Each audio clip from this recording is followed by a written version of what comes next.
Hello everyone, welcome to NEET पे जीत series. मैं हूं Aadesh from Learnohub, the free learning platform जहां आप पढ़ सकते हो maths, physics, chemistry, biology absolutely for free only at learnohub.com।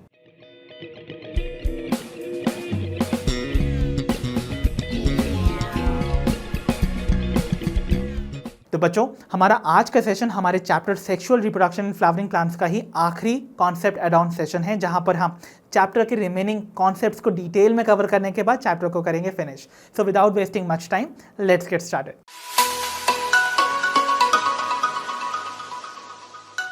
तो चलिए बच्चों, बिगिन करते हैं अपने आज के सेशन को with our next post fertilization structure and that is seed.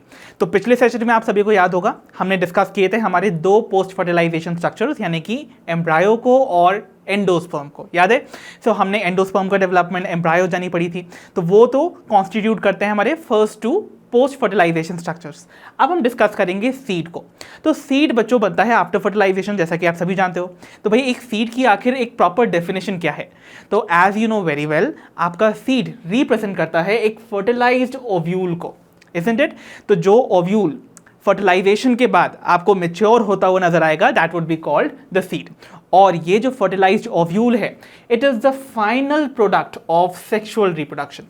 तो सेक्सुअल रिप्रोडक्शन के एंड में बनने वाला, यानी कि प्लांट्स के केस में, we are talking about the plants, right? तो प्लांट्स के केस में जो फाइनल प्रोडक्ट है सेक्सुअल रिप्रोडक्शन का, that is going to be the seed. Okay, तो सीड, जैसा कि आप सभी जानते हो, ये प्लांट्स के केसेस में दो जनरेशंस के बीच का लिंक फॉर्म करता है। You know very well, plant की जो पेरेंटल जनरेशन है वो जब सेक्सुअल रिप्रोडक्शन करती है तो end product would be formed, that is going to be the seed. और ये सीड जब हम सो करते हैं और ये जर्मिनेट करता है तो ये गिव राइज करता है to the next generation of the plants. तो इसका मतलब ये final product of sexual reproduction है, जो कि एक वाइटल लिंक फॉर्म करता है between the two generations of plant. I hope इतनी चीजें आपको क्लियर होगी। ओके, अब भाई आपको सीड कहां देखने को मिलेगा? ऑब्वियसली आपको सीड देखने को मिलता है इनसाइड द फ्रूट। तो इसका फॉर्मेशन आपको फ्रूट के अंदर देखने को मिलता है। अब इसके स्ट्रक्चर की अगर हम बात करें, एक जनरलाइज सीड के स्ट्रक्चर की, तो सीड में आपको बेसिकली तीन पार्ट्स देखने को मिलेंगे। कौन कौन से हैं वो पार्ट्स? आइए देखते हैं। सबसे पहले आपको सीड को कवर करता हुआ एक प्रोटेक्टिव कवरिंग देखने को मिलता है, and that is called the seed coat. ठीक है, तो यहां पर अगर हम एक सीड को देखते हैं बच्चों, यहां पर देखिए एक सीड का यहां पर इंटैक्ट स्ट्रक्चर दिखाया जा रहा है और यहां पर इनका स्प्लिट ओपन स्ट्रक्चर दिखाया जा रहा है। तो देखिए यहां पर आप देख रहे हो, ये सीड को ना एक ब्राउन हार्ड कवरिंग कवर करके रखी हुई है, and that is what we refer to as a seed coat. तो ये कोट है जो कि आपके सीड को कवर करके रख रहा है और इसके अंदर प्रेजेंट जो एम्ब्रायो है उसको भी अगेंस्ट मैकेनिकल इंजरीज से बचा के रख रहा है, right? Then we have is the embryo axis. तो भाई आपको पता है सीड के अंदर आपके पास एम्ब्रायो होगा और एम्ब्रायो का आपको एक्सिस देखने को मिलता है, जैसा कि हमने देखा था ना एम्ब्रायो जेनी के टाइम पर। तो देखिए आपको पता होगा एम्ब्रायो एक्सिस में आपको क्या क्या देखने को मिलता था? We get to see the plumule, the radicle, isn't it? और आपको हाइपोकोटाइल और एपिकोटाइल भी देखने को मिलता था। तो यहां पर अगर हम एक स्प्लिट ओपन स्ट्रक्चर देखेंगे तो देखिए यहां पर अगर वो एम्ब्रायो वाला स्ट्रक्चर है तो देखिए यहां पर इसका टिप फॉर्म करता है द प्लूम्यूल, है ना? तो अगर ये एक्सिस है एम्ब्रायो का तो उसके टिप पर आपको प्लूम्यूल देखने को मिलेगा। ओके, और उसके नीचे यानी कि प्लूम्यूल से नीचे आपको देखने को मिलेगा द एपिकोटाइल, इजंट इट? और जैसे लोअर मोस्ट जो स्ट्रक्चर होता है, द पॉइंट होता है ऑफ द एम्ब्रायो एक्सिस, उसकी टिप कहलाती है द रेडिकल।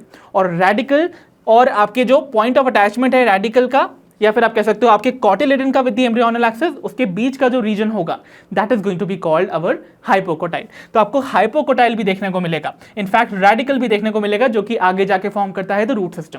एंड आप देखोगे इसी एम्ब्रियोनल एक्सिस में एक सर्टेन पॉइंट पे आपको ये ऐसे स्ट्रक्चर्स देखने को मिलते हैं। These structures are called the cotyledons, right? तो जो थर्ड पार्ट है आपके सीड का, that is going to be called cotyledons. ठीक है, तो कॉटिलेडन्स क्या है भाई? ये कुछ सिंपल स्ट्रक्चर्स हैं जो कि आपको सीड के अंदर देखने को मिलेंगे। अब ये फ्लैशी भी हो सकते हैं, यानी कि ये थिक और फ्लैशी भी हो सकते हैं जब ये अपने अंदर बहुत सारा फूड रिजर्व मटेरियल स्टोर करके रखते हैं, या फिर कभी कभी आपको ये थिन और पेपरी भी देखने को मिलेंगे। तो कॉटिलेडन जो है बेसिकली आपको दो टाइप के देखने को मिल सकते हैं। तो आपको ये थिक एंड फ्लैशी भी देखने को मिल सकते हैं, as in case of your legumes, right? और ये आपको थिन एंड पेपरी भी देखने को मिल सकते हैं, जैसे हम सीरियल्स के केस में देखते हैं, इजंट इट? तो बेसिकली हमने क्या देखा, अगर हम एक सीड के स्ट्रक्चर को देखेंगे तो उसको कवर कर रही ये जो कोट है, ये ब्राउन कलर की coat, this is going to be the seed coat, isn't it? Seed coat में अगर हम इसको स्प्लिट ओपन करते हैं तो आपको यहां पर दो कॉटिलेडन्स देखने को मिलते हैं, और ये कॉटिलेडन्स आपके एम्ब्रायो के एक्सिस से कनेक्टेड होते हैं, राइट? एम्ब्रायो के एक्सिस में आप देखोगे जिस पॉइंट पे आपके कॉटिलेडन्स अटैच्ड हैं उसका ऊपर वाला रीजन कहलाता है एपिकोटाइल, और उसके नीचे वाला रीजन कहलाता है द हाइपोकोटाइल। तो हाइपोकोटाइल भी आपको दिख गया होगा, इजंट इट? और एपिकोटाइल एंड करता है टिप पर, and that tip is called the plumule. और जो हाइपोकोटाइल है, जो नीचे वाला रीजन है आपके कॉटिलेडन के लेवल के, वो एंड करता है इनटू द रेडिकल, तो आपको रेडिकल भी देखने को मिलेगा। सो this was about the basic structure of a seed. अब देखते हैं बच्चों कुछ और बातें अबाउट द सीड। तो भाई हम यहाँ पर क्या करने वाले हैं, इन्हीं पार्ट्स को थोड़ा सा डिटेल में समझने की कोशिश करते हैं। जब भी एक ओव्यूल मैच्योर हो रहा होता है इनटू सीड, तो कैसे कैसे वो चेंजेस देखने को मिलेंगे, let us try to recall it. तो देखिए यहाँ पर आपको पता है, हम सबसे पहले बात करेंगे about seed coat. Seed coat क्या है? सीड कोट आपके सीड की कवरिंग है। अब आपको पता है एक ओव्यूल मैच्योर होके सीड में कन्वर्ट होगा, इजंट इट? तो ओव्यूल की जो वॉल होगी वो किस में कन्वर्ट होगी? आपके सीड की वॉल में। तो भाई सीड की जो वॉल है उसी को तो हम सीड कोट बुलाते थे। तो अगर आपको याद हो, ओव्यूल की वॉल जो होती थी वो आपको दो लेयर में देखने को मिलती थी, and those layers were in the form of integuments, right? तो वो जो एनवेलप कवर करके रखता था आपके ओव्यूल को, दैट इज योर इंटेग्यूमेंट। तो इसका मतलब इंटेग्यूमेंट जो कि आपके ओव्यूल का पार्ट है, that is going to give rise to the seed coat, ठीक है? तो अगर आप सीड कोट को देखोगे ना बच्चों, तो आपको वो दो लेयर में अरेंज नजर आता है, बिकॉज मोस्टली जो एंजियोस्पर्म के आपको इंटेग्यूमेंट्स हैं वो बायटेग्मिक दिखते हैं, मतलब वहां पर दो इंटेग्यूमेंट्स प्रेजेंट होते हैं। इसीलिए जब ये दो इंटेग्यूमेंट्स मैच्योर होते हैं तो वो दो सीड कोट की लेयर्स को फॉर्म करते हैं। तो देखिए यहाँ पर आपको देखने को मिलेगा सीड कोट का development from the integuments of the ovule. तो भाई आपको सीड कोट जो है वो दो लेयर्स में डिफरेंशिएटेड नजर आएगा। The outer layer is called the टेस्टा, and जो इनर लेयर होती है उसे हम बुलाते हैं टेगमेन, ठीक है? तो देखिए आउटर जो टेस्टा है वो आउटर इंटेग्यूमेंट से डेवलप होना चाहिए, और जो इनर टेगमेन है वो आपकी इनर इंटेग्यूमेंट से डेवलप होना चाहिए। तो let us try to visualize this. देखिए यहाँ पर आपको देखने को मिल रहा है आपका ओव्यूल। ओव्यूल का ये जो बाहर वाला आपको एनवेलप देखने को मिल रहा है ना, this is our outer integument, okay? तो जो आउटर इंटेग्यूमेंट है ये आपके सीड कोट की आउटर लेयर यानी कि टेस्टा में मैच्योर हो जाएगा, ठीक है? और जो आपका इनर इंटेग्यूमेंट है यानी कि ये वाला इंटेग्यूमेंट, ये जो इनर इंटेग्यूमेंट है ये आगे जाके मैच्योर होता है आपकी सीड कोट की इनर लेयर के फॉर्म में, विच इज द टेगमेन। तो यानी कि यहां पर this is going to form the tegmen. तो इस तरीके से देखा आपने कैसे मैच्योरेशन होगा। तो जब हम देखेंगे कि एक ओव्यूल मैच्योर होकर एक सीड फॉर्म करेगा, तो ये जो सीड कोट आपको देखने को मिलेगा जो सबसे आउटरमोस्ट है वो आपको एक सीड को कवर करता हुआ नजर आएगा। तो सीड कोट की जो सबसे आउटरमोस्ट लेयर होगी, this brown layer, this is going to be our testa, और ये जो लाइट ब्राउन कलर की लेयर आपको देखने को मिलेगी just below the testa, that would be the tegmen. और इन दोनों का ओरिजिन कहां से हुआ है वो मैंने आपको बता ही दिया है। So I hope the basic understanding of the seed coat is very clear, okay?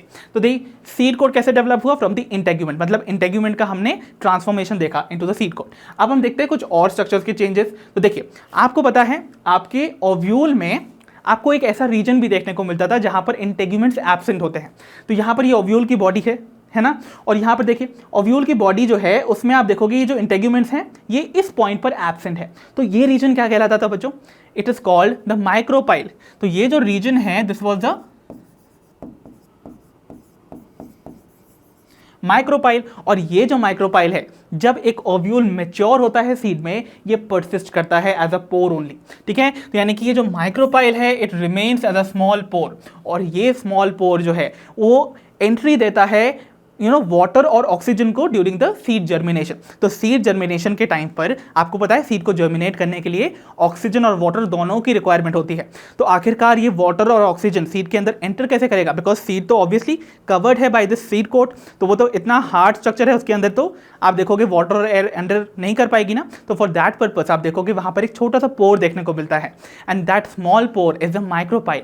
वो माइक्रोपाइल जो है वही आपके ओव्यूल का भी माइक्रोपाइल है। तो दैट मीन्स ये micropyle is going to act as a pore to facilitate the entry of oxygen and water into the seed during the seed germination. So I hope ये पॉइंट भी आपको clear हुआ होगा. तो देखिए यहाँ पर ये जो माइक्रोपाइल आपको देखने को मिल रहा है ना, अगर आप एक सीड को देखोगे तो आपको यहाँ पर भी एक छोटी सी ओपनिंग या फिर पोर देखने को मिलेगा. This micropyle is going to be persistent और इसी के through oxygen and water is going to enter into the seed during the germination. So I hope ये पॉइंट भी आपको क्लियर हो गया होगा. ओके, अब हम देखते हैं नेक्स्ट स्ट्रक्चर के बारे में.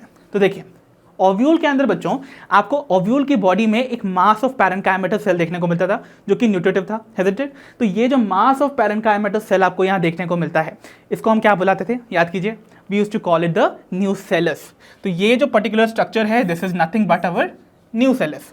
तो जब एक ओव्यूल मैच्योर हो रहा होता है इनटू द सीड, तो मोस्ट केसेस में आप देखोगे ये न्यूसेलस जो है ये पूरी तरह से कंज्यूम्ड हो जाता है.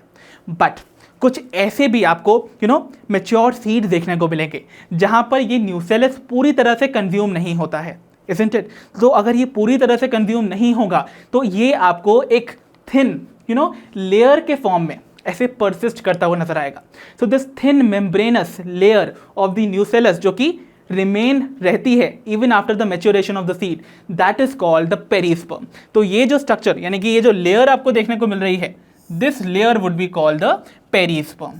तो ये पेरिस्पर्म क्या है? It is the residual persistent nucellus जो कि आपको मैच्योर सीड्स में देखने को मिलता है. तो रेसिडुअल वर्ड का मतलब जानते हैं ना, जो कि बचा हुआ है, और परसिस्टेंट यानी कि जो कि लॉन्ग लास्टिंग है, तभी तो वो अभी तक बचा है ना, इसीलिए. सो this is a residual persistent structure जो कि आपको न्यूसेलस का पार्ट है, isn't it? और ये आपको प्रिवेल करता हुआ नजर आएगा इन द मैच्योर सीड. तो आइए देखते हैं कुछ एग्जांपल जहां पर मैच्योर सीड में आपको ये पेरिस्पर्म यानी कि the remnant of your nucellus would be seen. तो एग्जांपल के तौर पे we have these two examples over here as mention in the NCERT. तो देखिए आपको यहाँ पर जो फर्स्ट एग्जांपल देखने को मिल रहा है, these are the seeds of your black pepper. तो ब्लैक पेपर जिसका कि साइंटिफिक नेम है पाइपर नाइग्रम. ठीक है, तो ये पाइपर नाइग्रम यानी कि we are talking about the black pepper. तो इसको भी मेंशन कर देता हूं, this is the okay. So black pepper में भी आपको यहां पर जो न्यूसेलस है वो पेरिस्पर्म के फॉर्म में, रेमिनेंट के फॉर्म में नजर आने वाला है. एंड सिमिलरली आपको बीट के केस में, ओके, तो we are talking about beet में, बीट के जो सीड्स हैं उनमें भी आपको उनके मैच्योर सीड में पेरिस्पर्म की लेयर यानी कि न्यूसेलस की जो परसिस्टेंट थिन मेम्ब्रेनस लेयर है वो देखने को मिलेगी. और ये जो न्यूसेलस की पेरिस्पर्म की लेयर है ना, एज यू नो न्यूसेलस भी एक न्यूट्रिटिव टिश्यू था. सिमिलरली ये जो पेरिस्पर्म है ये भी एक न्यूट्रिटिव टिश्यू होगा just like the endosperm, right. तो यानी कि ये भी आपको प्रेजेंट नजर आएगा. इनफैक्ट ये आपको बनाना के केस में भी देखने को मिलता है. ओके, सो ये बेसिक चीजें आपको समझ में आ गई होंगी. आई होप इतनी बातें क्लियर है. तो बेसिक चीजें जो सीड से रिलेटेड थी वो मैंने आपको समझा दी. आइए देखते हैं कुछ और इंपॉर्टेंट पॉइंट्स. तो बच्चों अब हम यहाँ पर रिकॉल करने जा रहे हैं एक simple classification of the mature seed जो कि हम पहले भी डिस्कस करके आए हैं जब हम डिस्कस कर रहे थे एंडोस्पर्म डेवलपमेंट. तो बच्चों यहाँ पर हम सीड का क्लासिफिकेशन करने वाले हैं बेस्ड ऑन द प्रेजेंस और the absence of the endosperms in their mature condition. तो याद है ना आप सभी को, मैंने आपको बताया था एंडोस्पर्म जो है वो एक न्यूट्रिटिव टिश्यू है जो कि एम्ब्रायो के डेवलपमेंट में उसको नरिशमेंट प्रोवाइड करता है, isn't it?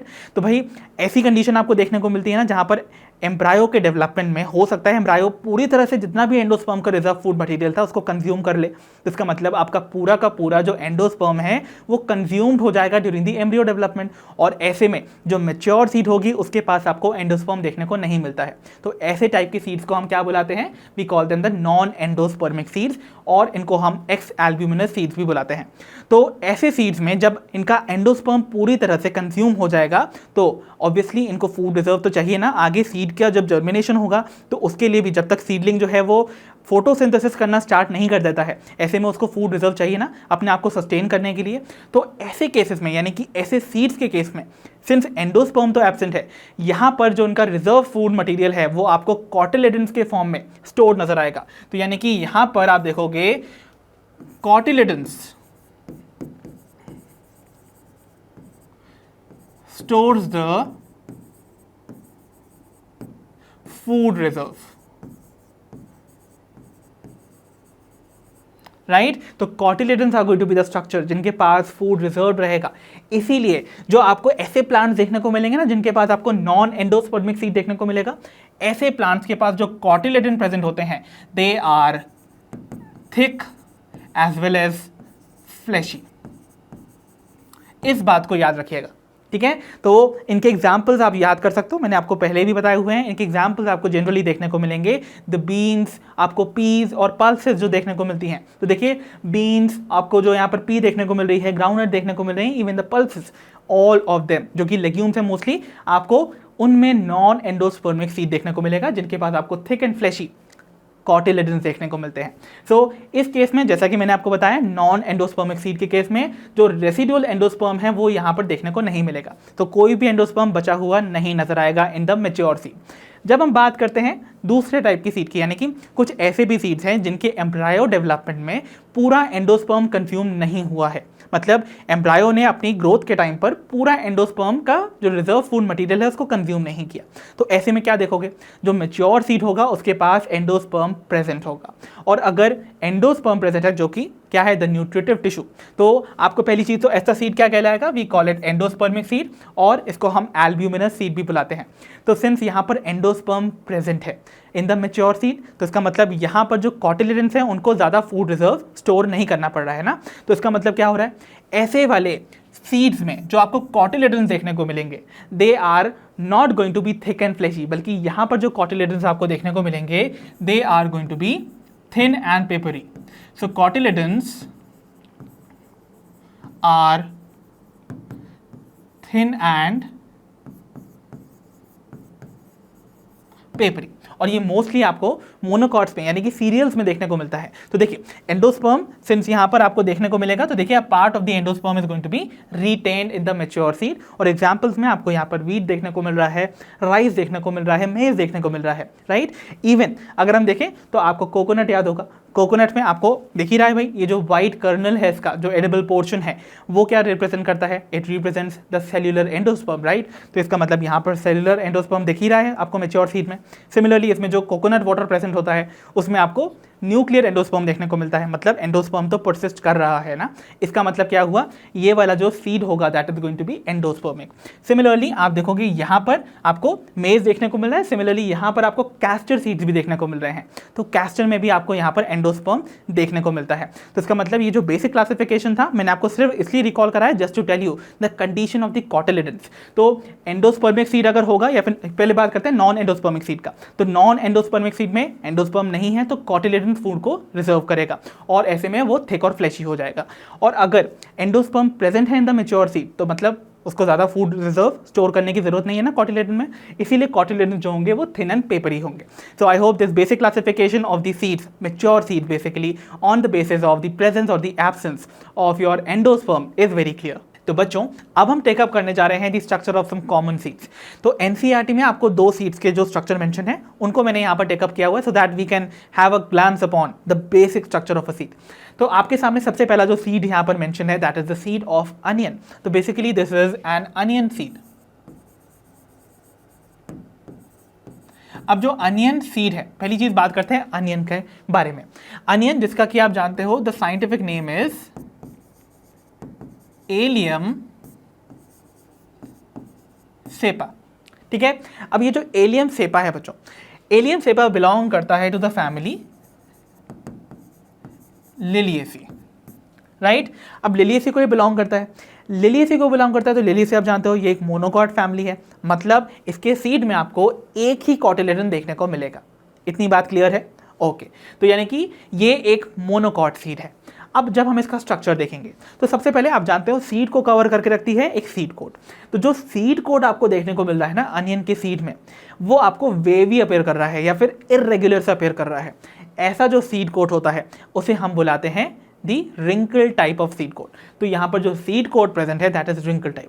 कभी भी आपने अगर अनियन के सीड को देखा होगा ना, अगर आपने नहीं भी देखा है तो आप सिंपली वेब सर्च मार सकते हो, आप देखोगे जो सीड होते हैं अनियन के दे आर वेरी टाइनी और वो ब्लैकिश अपीयर करेंगे, और जब आप उसको देखोगे ना उसका जो टेक्सचर है वो आपको रफ सा नजर आता है।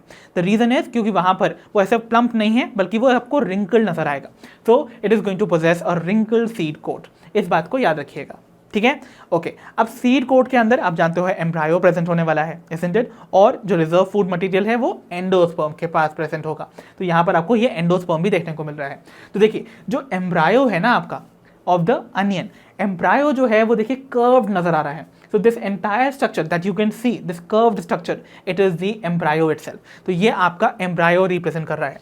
So this is going to represent the embryo.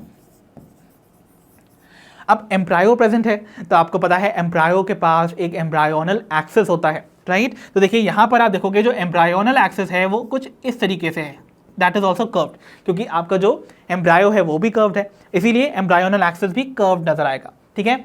अब आपको पता है एम्ब्रायोनल एक्सेस का जो टिप है वो ऑक्यूपाई करता है द प्लूम्यूल। तो देखिए ये जो एक्सेस का टिप है एक्चुअली वो यहाँ पर प्लूम्यूल नहीं ऑक्यूपाई कर रहा है, प्लूम्यूल जो है इस अनियन की सीड में बहुत ज़्यादा हाईली रिड्यूस होता है। तो ऐसे में जो टिप है of the embryonal axis it is formed by the shoot apical meristem, ठीक है, इस बात को याद रखना है, ओके। अब आपको पता है एम्ब्रायोनल एक्सेस एंड करता है रूट टिप में which is called the radical. तो इसलिए आपको यार रेडिकल तो देखने को मिलेगा राइट एट द एंड, और जिस पॉइंट पे आपको पता है ना एम्ब्रायोनल एक्सेस से लेटरली अराइज करते हैं कॉटिलेडन। तो देखिए यहाँ पर ये आपका एम्ब्रायोनल एक्सेस है, तो यहाँ से देखिए ये एक कॉटिलेडन आपको इस तरीके से अराइज करते हुए नजर आ रहा है फ्रॉम दिस एम्ब्रायोनल एक्सेस। तो लेटरली ही तो आपका ओरिजिन होता है किसी भी कॉटिलेडन का, तो यहाँ पर भी आपको वही देखने को मिल रहा है। तो this is going to represent a cotyledon, fine. और आपको पता है एम्ब्रायोनल एक्सेस में जिस पॉइंट पे कॉटिलेडन अटैच होता है उससे लेकर जो रूट टिप के बीच में जो रीजन देखने को मिलेगा that is called the hypocotyl. तो यहां पर आपको हाइपोकोटाइल भी देखने को मिलता है। So this was the structure of N onion seed. I hope onion seed का जो स्ट्रक्चर है वो आपको अच्छे से समझ आया होगा। Next we have is the structure of a maize seed. तो आपके सामने यहां पर मेज सीड दिखाया जा रहा है, ठीक है। अब मेज सीड, मेज जिसका कि साइंटिफिक नेम है जिया मेज, सो इसका साइंटिफिक नेम इज जिया मेज, और ये बिलोंग करता है टू द फैमिली पोएसी। अब पोएसी भी क्या है, एक मोनोकॉट फैमिली है, अगेन ये भी मोनोकॉट है, ओके। बट यहां देखिए आपको क्या कंडीशन देखने को मिलेगी, मोनोकॉट फैमिली है तो एक कॉटिलेडन देखने को मिलेगा, ठीक है। तो जब आप देखते हो यहां पर बेसिकली आपको क्या देखने को मिल रहा है, this is the fruit of your मेज। तो बेसिकली जब आप देखते हो ना बच्चों, यहां पर आपको जो येलो स्ट्रक्चर देखने को मिलता है ना, वो जो येलो स्ट्रक्चर्स हैं दे आर द फ्रूट। अब देखिए क्या खासियत है, पोएसी के केस में आपको जो फ्रूट देखने को मिलता है दैट इज कॉल्ड कैरियोप्सिस, या फिर आपको जैसे कंडीशन देखने को मिल रही है this is called a grain also. तो आपको एक बात याद रखनी है, पोएसी के केस में जो फ्रूट है इट इज अ ग्रेन, जिसको कि हम बॉटनिकल टर्म्स में बुलाते हैं कैरियोप्सिस। तो ये जो कैरियोप्सिस है इसकी आखिर क्या सिग्निफिकेंस है? कैरियोप्सिस में जो फ्रूट होता है ना, उसकी फ्रूट वॉल, किसी भी फ्रूट की जो वॉल होती है उसे हम क्या बुलाते हैं बच्चों? उसे हम बुलाते हैं पेरिकार्प। और फ्रूट के अंदर क्या प्रेजेंट होता है? द सीड, इजंट इट और नॉट? और सीड जो है वो कवर्ड होता है बाय द सीड कोट। तो इस टाइप के फ्रूट में, यानी कि we are talking about caryopsis, caryopsis के केस में जो फ्रूट वॉल है और जो सीड वॉल है वो आपस में फ्यूज होती हैं, ओके। तो इसका मतलब क्या हुआ, यहां पर जो फ्रूट वॉल है जैसे हम क्या बुलाते हैं? पेरिकार्प, ठीक है। और जो आपकी सीड कोट है, ओके, जो आपका सीड कोट होगा वो आपस में, देखिए ये दो जो स्ट्रक्चर्स हैं, पेरिकार्प यानी कि फ्रूट वॉल और जो सीड कोट है they will be fuse together, और वो आपको यहां पर ऐसे नजर आएंगे। So this pericarp is representing the wall, but pericarp के साथ आपको यहां पर क्या देखने को मिलेगा? Seed coat also, they are going to be fuse together, तभी तो वो एक ग्रेन फॉर्म करेंगे विच इज द कैरियोप्सिस, ठीक है, ओके। अब जब आप इस स्ट्रक्चर को देखते हैं तो आप देखोगे इस फ्रूट के अंदर, या फिर क्योंकि यहाँ पर सीड भी पूरी तरह से इसको कवर करके रखा हुआ है ना, तो हम देख सकते हैं सीड के अंदर की क्या कंडीशन है। सीड में अगर आप ध्यान से देखोगे आपको यहाँ पर एक बड़ा सा जो टिश्यू है वो मेजॉरिटी हिस्सा जो है कवर करता हुआ नजर आ रहा है इस सीड का। दिस मेजर पोर्शन जो कि कवर कर रहा है this is the nutritive tissue called the endosperm, जो कि यहाँ पर इस पर्टिकुलर रीजन में होगा स्टार्ची। तो यानी कि यहाँ पर जो एंडोस्पर्म फूड रिजर्व स्टोर रखा हुआ है, that is in the form of starch. But endosperm को सराउंड करती हुई आपको एक प्रोटीन की लेयर देखने को मिल रही है।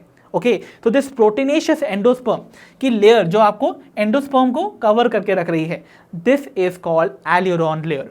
तो यानी कि ये वाली जो लेयर है, दिस इज एल्यूरोन लेयर। देखिए बच्चों, ये एंडोस्पर्म से ही डेवलप हुई है।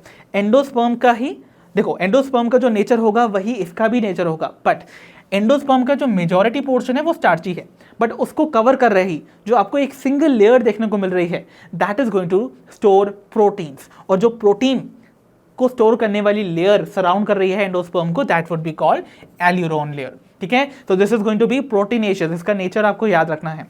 So this is proteinaceous, fine, okay, ये कंडीशन भी आपको समझ में आ गई। अब बाकी अगर इतना सारा हिस्सा जो है एंडोस्पर्म ने पूरी तरह से घेर रखा है, तो इसका मतलब ये वाला पोर्शन वो पोर्शन है जहां पे एम्ब्रायो प्रेजेंट होगा, इजंट इट? तो एम्ब्रायो देखिए, आपको ये वाला जो रीजन है, this is representing the embryonal axis. ठीक है, तो ये एम्ब्रायोनल एक्सेस है, और इस एम्ब्रायोनल एक्सेस से एक साइड से only on from the one lateral side आपको एक शील्ड शेप, देखिए एक शील्ड शेप का, तो देखिए ऐसा ये स्ट्रक्चर फॉर्म कर रहा है just like a shield. Okay, तो ये जो शील्ड जैसा स्ट्रक्चर है यहां पर थिन एंड पेपरी होगा, बिकॉज यहां पर एंडोस्पर्म देखिए कितना ह्यूज अमाउंट में है, तो इसीलिए यहां पर cotyledon would be thin and peppery. तो इसीलिए ये जो ऐसा वाला कॉटिलेडन प्रेजेंट होता है, दैट इज कॉल्ड स्क्यूटेलम। ठीक है, तो मोनोकॉट्स के केस में थिन एंड पेपरी आपको कॉटिलेडन देखने को मिलेगा, कॉल्ड द स्क्यूटेलम। और ये वाला स्ट्रक्चर जैसा कि मैंने आपको बताया, दिस इज योर एम्ब्रायोनल एक्सेस, जहां पर आपको जो टिप वाला रीजन है वो प्लूम्यूल ऑक्यूपाई करता हुआ नजर आएगा, और जो नीचे वाला टिप है that is occupied by the radical और द रूट टिप। ठीक है, और यहां पर एक स्पेसिफिक चीज जो आपको मेंशन नजर आएगी, that is going to be, देखिए प्लूम्यूल को अगेन एक फोलियर स्ट्रक्चर कवर करके लगता है लाइक अ शीट। तो ये जो फोलियर स्ट्रक्चर प्लूम्यूल को प्रोटेक्ट करके रखेगा like a sheet would be called the coleoptile. ठीक है, और सिमिलरली आप देखोगे रेडिकल को भी अगेन एक अनडिफरेंशिएटेड शीट लाइक स्ट्रक्चर जो है वो कवर करके रखती है, और उसे हम बुलाते हैं कोलियोराइजर।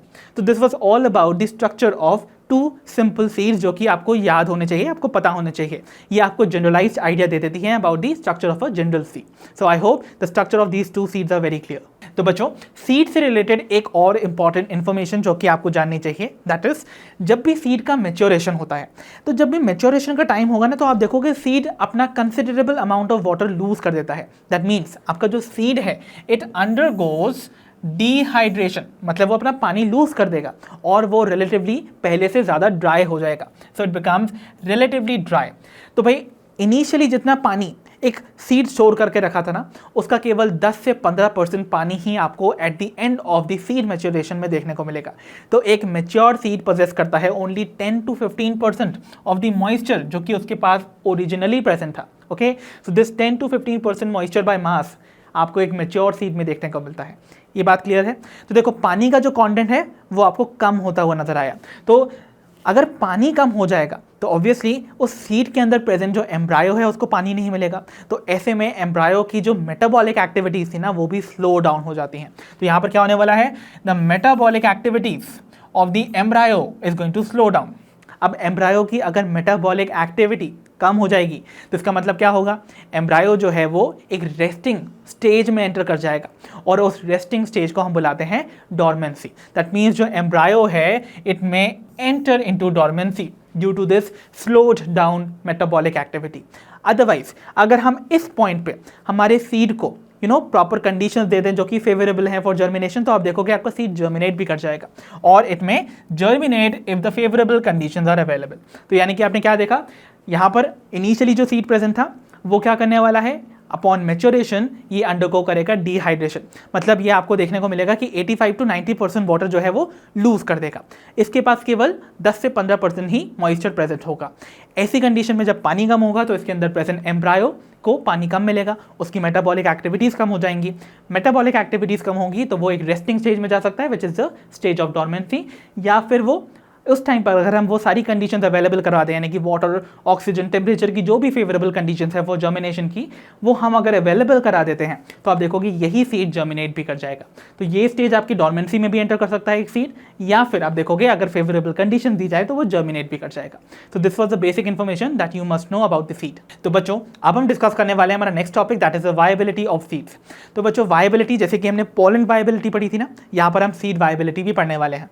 वायबिलिटी के बारे में मैंने आपको एक चीज़ बताई थी, ये बताता है वो टाइम पीरियड जब तक वो पर्टिकुलर स्ट्रक्चर एक अपनी कैपेबिलिटी या फिर अपना फंक्शनैलिटी को रिटेन रखता है।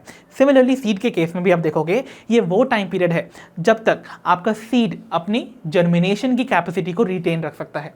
So it is a time period until which the seeds retain their capacity to germinate.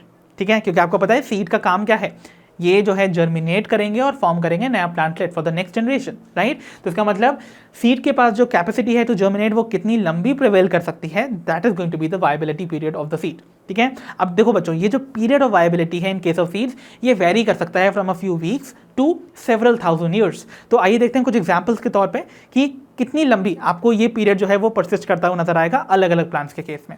For example सबसे पहले we have is oxalis. Oxalis के केस में अगर आप देखोगे ये जो वायबिलिटी पीरियड है ऑफ द सीड ये आपको परसिस्ट करता हुआ नजर आएगा only up till a few weeks. तो इसका मतलब यहाँ पर जो वायबिलिटी ऑफ सीड्स देखने को मिलेगी वो सिर्फ कुछ हफ्तों की ही होगी। तो यहाँ पर viability would be of few weeks. ठीक है, ओके। देन अगर हम अपना नेक्स्ट एग्जाम्पल लेते हैं, नेक्स्ट एग्जाम्पल जो होगा बच्चों that is of Nelumbo which is nothing else but the lotus. तो लोटस के केस में अगर आप इनकी सीड की वायबिलिटी पीरियड देखते हैं that ranges from around 400 to 2000 years. That means अगर हम इसका एवरेज भी ले लेते हैं ना, रफली we will take it as 1000 years. तो इतना लंबा जो टाइम पीरियड है आप देखोगे उस टाइम तक आपके लोटस के सीड्स वायबल रहेंगे। मतलब आप अगर 1000 साल तक उस सीड को प्रिजर्व करते हो लोटस के और उसको सो करते हो तो आप देखो कि उस सीड के पास कैपेसिटी होगी to germinate and give rise to the next generation, right. So यहाँ पर आपको इतना लंबा ड्यूरेशन या फिर वायबिलिटी पीरियड देखने को मिलता है in case of the lotus seed. अब देखते हैं कुछ और भी फेमस एग्जाम्पल्स। फॉर एग्जाम्पल जो सबसे पुराना हमको अभी तक सीड या वायबल सीड एक्सकेवेट किया गया है that is of a lupin. Okay, तो लूपिन जिसका कि इस पर्टिकुलर लूपिन का नाम है लूपिनस आर्क्टिकस। तो लूपिनस आर्क्टिकस का नाम लूपिनस आर्क्टिकस क्यों पड़ा? बेसिकली ये जो सीड्स हैं ये वायबल सीड्स 10,000 ईयर्स पुराने हैं और इनको आर्कटिक टुंड्रा से ऑब्टेन किया गया था। सो इन सीड्स के बारे में एक information, they are 10,000 years old और इनको कहां से ऑब्टेन किया था? From the Arctic tundra. ठीक है, इसलिए इसकी जो स्पीशीज है वो बन गई आर्कटिकस। ओके, तो आर्कटिक टुंड्रा से ये जो 10,000 ईयर्स पुराने सीड्स हमने ऑब्टेन किए थे ना ये आज भी वायबल हैं। ओके, दैट मीन्स इसका जो वायबिलिटी पीरियड है it is more than around 10,000 years also, क्योंकि 10,000 ईयर्स के बाद तक भी ये वायबल हैं भाई। तो एस्टिमेशन लगाना तो मुश्किल है, isn't it? Then we have one more common example जो कि अभी रिसेंट का एग्जाम्पल है। तो ये जो रिसेंट हमको सीड मिला है जो वायबल है और उसका वायबिलिटी पीरियड जो है अभी तक एस्टिमेट किया गया है ऑफ 2000 ईयर्स, तो वो है ऑफ अ डेट पाम। ये डेट पाम जिसका कि साइंटिफिक नेम है फिनिक्स डिक्टाइलीफेरा, इसका जो आपको सीड एक्सकेवेट किया गया है वो 2000 ईयर्स ओल्ड है और ये आज भी वायबल है। और इसको एक्सकेवेट पता है कहाँ किया गया था? इसको एक्सकेवेट किया था from the king Herod palace और ये king Herod palace is situated near the Dead Sea. तो ये सारे एग्जाम्पल्स हमें बताते हैं कि भाई जो वायबिलिटी पीरियड है सीड का वो बहुत लंबे सालों तक, यानी कि आप कह सकते हो सेवरल थाउजेंड ईयर्स तक भी आपको देखने को मिल सकता है। तो सीड जो है वो पेरिनेट कर सकता है और प्लांट की जनरेशन को प्रिजर्व करके रख सकता है फॉर सेवरल ईयर्स। ओके, और आप देखोगे सेवरल ईयर्स के बाद भी अगर आप इस सीड को जर्मिनेट करने की कोशिश करते हो यानी कि सो करते हो तो वो जर्मिनेट जरूर होते हैं। तो ऐसे में वायबिलिटी पीरियड जो है वो इंपॉर्टेंट हो जाता है। तो बच्चों अब मैं आपके सामने लिस्ट करने जा रहा हूं certain advantages of seed to the angiosperms. Angiosperms यानी कि फ्लावरिंग प्लांट्स के केस में एक सीड का बनना उनकी लाइफ साइकिल में क्यों इंपॉर्टेंट है, we will try to figure it out. सबसे पहला जो आपके सामने यहाँ पर एडवांटेज मेंशन है that is seed formation is more dependable, मतलब सीड का जो बनना है ना वो बेसिकली एंजियोस्पर्म के केस में एक ज़्यादा श्योर शॉर्ट फिनोमिना है। क्यों है भाई? We'll try to figure it out. देखो बच्चों, एंजियोस्पर्म के केस में जैसा कि मैंने आपको बताया था अबाउट द सीड, सीड जो है सेक्सुअल रिप्रोडक्शन का फाइनल आउटकम यानी कि फाइनल रिजल्ट होता है, इजंट इट और नॉट? राइट। तो देखिए, सीड जो है वो सेक्सुअल रिप्रोडक्शन से बना। अब ऑब्वियसली बात है कि यहाँ पर अगर सेक्सुअल रिप्रोडक्शन से सीड बन रहा है तो यहाँ पर रिप्रोडक्टिव प्रोसेसेस जैसे कि पॉलिनेशन और फर्टिलाइजेशन भी अपना रोल प्ले कर रही होंगी ना, उसमें इन्वॉल्व होंगी। और एंजियोस्पर्म्स के केस में आपको पता है जो फर्टिलाइजेशन की प्रोसेस है या फिर पॉलिनेशन की प्रोसेस है वो वाटर पे डिपेंडेंट नहीं है, अनलाइक द लोअर प्लांट्स जैसे कि एल्गी, ब्रायोफाइट्स और टेरिडोफाइट्स के केस में आप देखते थे वाटर एक इंपॉर्टेंट फैक्टर था for them to show fertilization, isn't it? तो वाटर की प्रेजेंस ना होने पे वहाँ फर्टिलाइजेशन नहीं होती और आप देखते नेक्स्ट जनरेशन का फॉर्मेशन भी नहीं होता। इसीलिए जो लोअर प्लांट्स हैं उनकी जो आप देखते हो डिस्ट्रीब्यूशन है वो रिस्ट्रिक्टेड है बिकॉज वहाँ पर वाटर पे डिपेंडेंसी है for fertilization to occur. But this is not the case in case of your angiosperm because angiosperm represent करते हैं दी हायर प्लांट्स और हायर प्लांट्स में आपको वाटर पे डिपेंडेंसी नहीं देखने को मिलेगी for pollination and fertilization to occur. तो इसका मतलब पानी हो चाहे नहीं हो, एम्पल अमाउंट में हो या नहीं हो, ऐसे में आपको सीड का फॉर्मेशन तो देखने को मिलेगा ही मिलेगा। ठीक है, तो मतलब सीड का formation is going to be irrespective of the presence और द एब्सेंस ऑफ वाटर, मतलब सीड बनेगा ही बनेगा। So this is a short phenomena, इसीलिए it is a more dependable phenomena और वो इसलिए ज़्यादा इंपॉर्टेंट है टू द एंजियोस्पर्म बिकॉज वो इंश्योर करती है that the next generation would be coming up after the seeds are form. ठीक है, okay. So this is the first advantage of the seed formation. Second advantage, ये act करते हैं as dispersal units. Dispersal units यानी कि देखिए, ये आपको पता है सीड यूजुअली आपको टाइनी स्ट्रक्चर्स देखने को मिलते हैं, राइट? और ये टाइनी स्ट्रक्चर्स जो हैं वो कैपेसिटी रखते हैं to give rise to a new plant और a new plant individual, isn't it? तो इसका मतलब ये जो छोटे से यूनिट्स हैं ना जिनके अंदर एक नया प्लांट प्रेजेंट है एम्ब्रायो के फॉर्म में जो कि आगे जाके एक नया पूरा का पूरा प्लांट बना सकता है, तो ऐसे में ये जो यूनिट्स हैं since seeds are very small वो इजीली डिस्पर्स हो सकते हैं। अब ये इजीली डिस्पर्स हो सकते हैं किसी भी मीडियम के थ्रू, फॉर एग्जांपल विंड के थ्रू, वाटर के थ्रू, किसी एनिमल के थ्रू। और जब ये दूर दूर तक कैरी करके जा सकते हैं फ्रॉम दी एजेंसी, तो आप देखोगे ये नए नए एरियाज को भी कॉलोनाइज कर देंगे। इसका मतलब जो प्लांट स्पीशीज एक जगह पर प्रेजेंट थी वो विंड या फिर डिफरेंट एजेंसीज के थ्रू इन सीड्स की डिस्पर्सन में आप देखोगे वो नए एरियाज तक पहुंच जाएंगी जहां पर जब वो फेवरेबल कंडीशन में जर्मिनेट करती हैं they will colonize that new area। तो इसका मतलब they act as dispersal units, वो आपके प्लांट की स्पीशीज को एक एरिया से दूसरे एरिया तक जाने में हेल्प कर रही है, इसीलिए this is also going to be important। Okay, then we have the third advantage, that is जो सीड होता है ना बच्चों, it stores sufficient food reserves for the young seedling. तो एक यंग सीडलिंग जब भी सीड जर्मिनेट करता है यंग सीडलिंग निकलता है। अब जो इनिशियल सीडलिंग डेवलप होता है, जो यंग सीडलिंग होता है, उसके पास इतनी कैपेसिटी नहीं होती दैट इट कैन फोटोसिंथेसाइज। तो जब तक के लिए वो फोटोसिंथेसिस नहीं कर रहा है, मतलब वो अपना खाना खुद नहीं बना रहा है, तो उसको फूड तो चाहिए ना। और फूड के लिए आप देखोगे इनके पास आपको स्ट्रक्चर देखने को मिलते हैं in the form of cotyledons या फिर एंडोस्पर्म, जो कि फूड रिजर्व रखते हैं for the developing young seedling. तो इसका मतलब इनके पास रिजर्व फूड भी होता है यंग सीडलिंग को प्रोवाइड करने के लिए, ताकि वो तब तक सर्वाइव कर सकें जब तक वो फोटोसिंथेसिस नहीं कर पा रहे हैं। Okay, so this was the third advantage of seed formation. Then we have the fourth advantage, जहां पर आप देखते हो, आपको पता है ना सीड जो है it is covered by a covering and that covering is called the seed coat, जो कि एक हार्ड प्रोटेक्टिव कवरिंग है। तो सीड कोट क्या कर रहा है, आपको पता है सीड के अंदर, इस सीड कोट के अंदर आपको एक बहुत ही डेलिकेट सा एम्ब्रायो देखने को मिलेगा।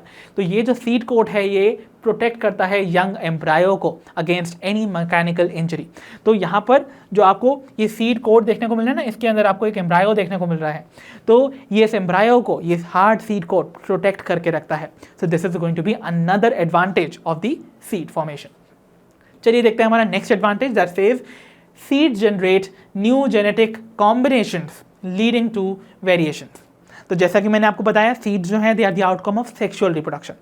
सेक्सुअल रिप्रोडक्शन में आपको पता है गैमीट का फॉर्मेशन और फ्यूजन दोनों होता है। अब बात करते हैं गैमीट फॉर्मेशन की।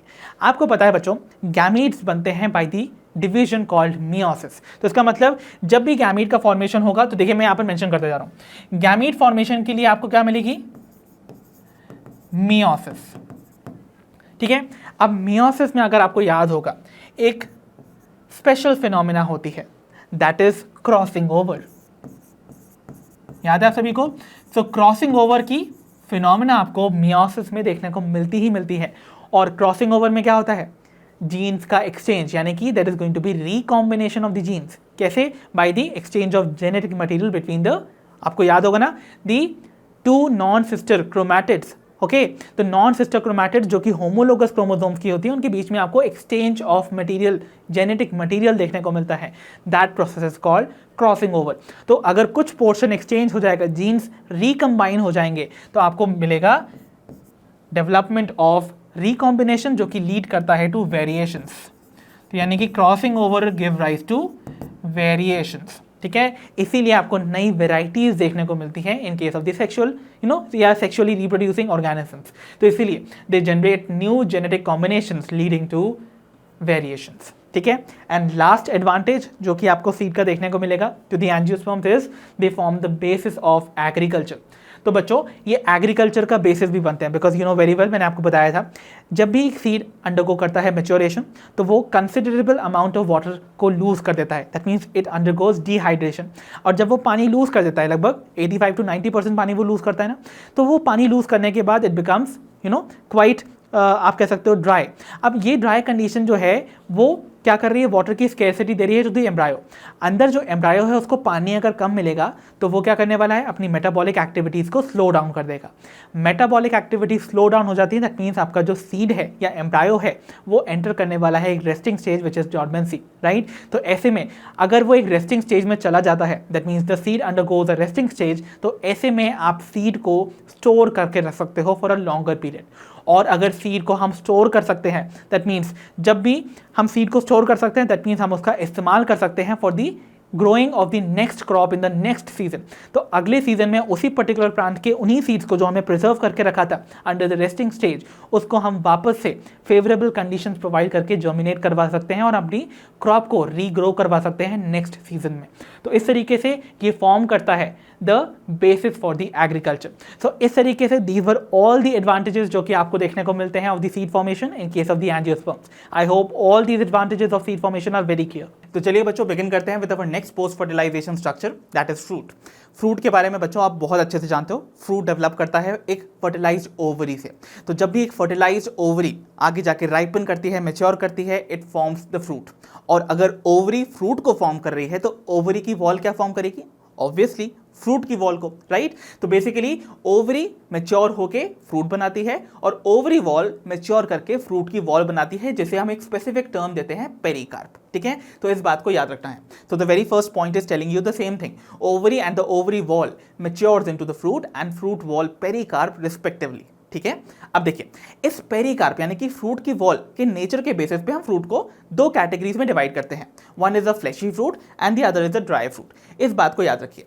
अब देखिए पेरिकार्प अगर किसी फ्रूट में आपको 3 लेयर्स में डिस्टिंग्विश नजर आता है, दैट इज देखिए 3 जो लेयर हैं वो सबसे आउटर मोस्ट वाली जो उसकी लेयर कहलाएगी, that is going to be called एक्सोकार्प।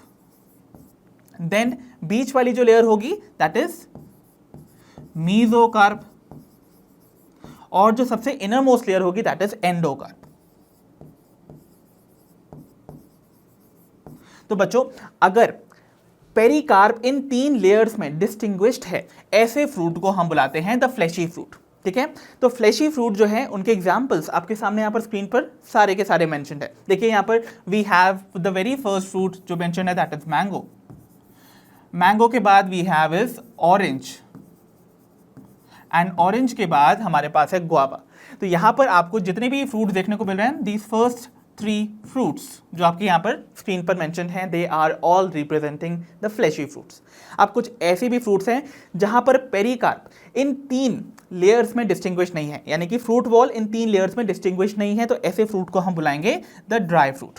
तो ड्राई फ्रूट्स में एग्जाम्पल्स आपके सामने यहां पर मेंशन है, दैट इज सबसे पहला है भाई हमारा ग्राउंड नट।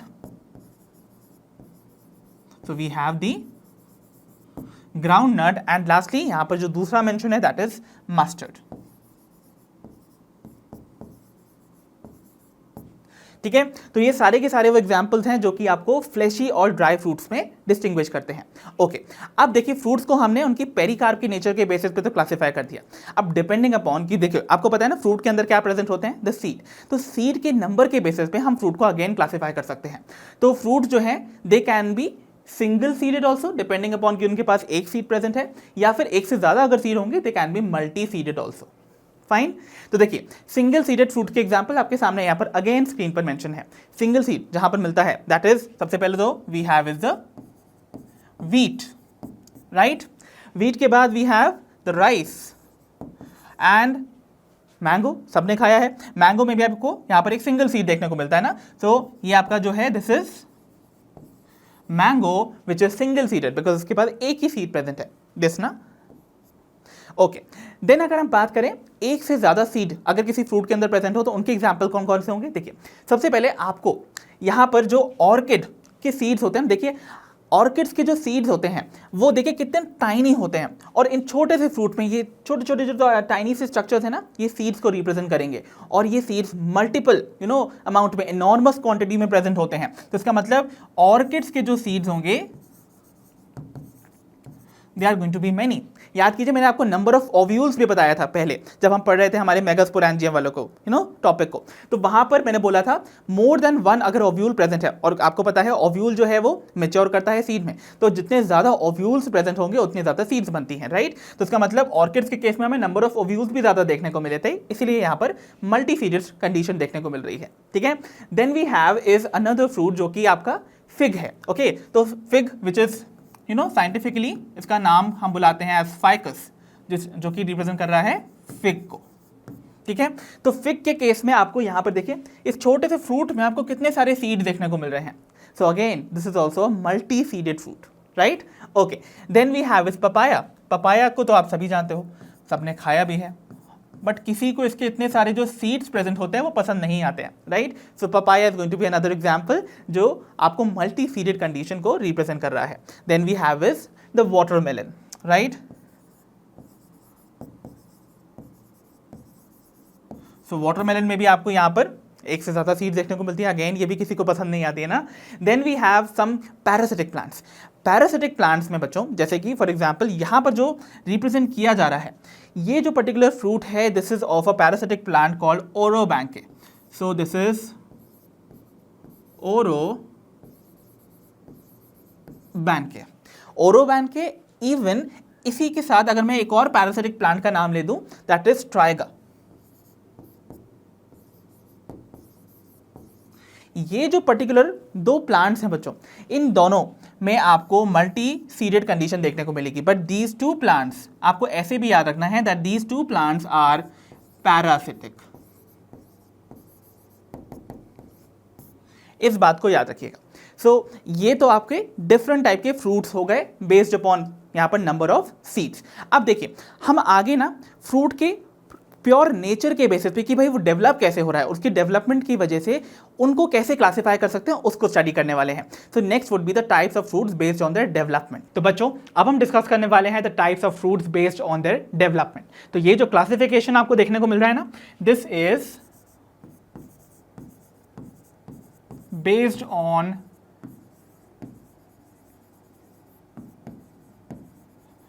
द डेवलपमेंट, ठीक है। तो भाई डेवलपमेंट के बेसिस पे हम फ्रूट्स को तीन ब्रॉड कैटेगरीज में डिवाइड करते हैं। One is the eucarpic fruit, the other is pseudocarpic fruit and the third is parthenocarpic fruits. तो बच्चों देखो तीनों ही टाइप ऑफ फ्रूट्स में आपको कार्पिक वर्ड कॉमन मिल रहा है। तो जब भी वर्ड कार्प, कार्पिक या फिर कार्पी देखने को मिलता है it is always related to the fruit, remember this thing. तो यहां पर आपको इस कार्पिक वर्ड से पहले तीन प्रीफिक्स देखने को मिल रहे हैं। तो अगर आप उन प्रीफिक्स के मीनिंग्स जानते हो तो आप इजीली इन टाइप के फ्रूट्स को डिफरेंशिएट कर सकते हो। फॉर एग्जाम्पल यहां पर आपको जो प्रीफिक्स देखने को मिल रहा है before the word carpic that is eu, और यू वर्ड याद है आपको, हमने यू बैक्टीरिया में भी पढ़ा था और उन्हें हम क्या बुलाते थे, ट्रू बैक्टीरिया। मतलब यू वर्ड का मतलब होता है ट्रू। तो ऐसे फ्रूट्स को हम ट्रू फ्रूट्स बुलाते हैं। अब इसके पीछे क्या रीज़न है भाई? क्योंकि ये एक फ्रूट की डेफिनेशन को सच में पूरी तरह से अच्छे से जस्टिफाई करते हैं। क्योंकि एक फ्रूट की क्या डेफिनेशन होती है बच्चों? हम कहते हैं जब भी एक ओवरी फर्टिलाइजेशन के बाद मैच्योर करती है तो वो फॉर्म करती है एक फ्रूट। तो ऐसा फ्रूट जो कि एक फर्टिलाइज्ड ओवरी से डेवलप्ड होता है उसे हम बुलाते हैं द ट्रू फ्रूट और द यूकार्पिक फ्रूट। तो इसका ओरिजिन क्या हुआ या फिर डेवलपमेंट कहां से हुआ? From fertilized ovary. ठीक है। और एग्जाम्पल्स के तौर पे आपके सामने यहां पर दो एग्जाम्पल्स हैं। One is our mango and we have is the orange. ठीक है। तो mango and orange both develop from the fertilized ovary and hence they are eucarpic fruits. ठीक है। चलिए देखते हैं हमारी second category of fruits which are the pseudocarpic. तो भाई सूडो वर्ड का मतलब क्या होता है? Pseudo means something which is false और डिसेप्टिव, है ना। तो ऐसे फ्रूट्स जो कि आपको एक फ्रूट की डेफिनेशन को पूरी तरह से जस्टिफाई नहीं कर रहे हैं, मतलब ये आपको आधी डेफिनेशन को जस्टिफाई कर रहे हैं। कैसे? देखिए, यहां पर जो फ्रूट का एडिबल पोर्शन होगा ना, वो सिर्फ मैच्योर ओवरी से नहीं डेवलप होता है, उसके साथ साथ फ्लावर की कुछ अदर पार्ट्स भी उसमें पार्टिसिपेट करते हैं उसके फॉर्मेशन में। तो यानी कि ये जो फ्रूट्स हैं उनमें आपको ओवरी के साथ कुछ अदर फ्लोरल पार्ट्स भी देखने को मिलेंगे। So other floral parts are also involve. और उस अदर फ्लोरल पार्ट्स में आपको जो मोस्टली कॉमनली देखने को मिलेगा that is going to be the thalamus. ठीक है। तो देखिए, एग्जाम्पल्स आपके सामने यहां पर मेंशन है उन सारे फ्रूट्स के जो कि फॉल्स फ्रूट्स हैं। एग्जाम्पल में we have firstly the strawberry. So strawberry is going to be one example जो कि एक फॉल्स फ्रूट को रिप्रेजेंट करता है बिकॉज इसका edible portion is going to be this thalamus.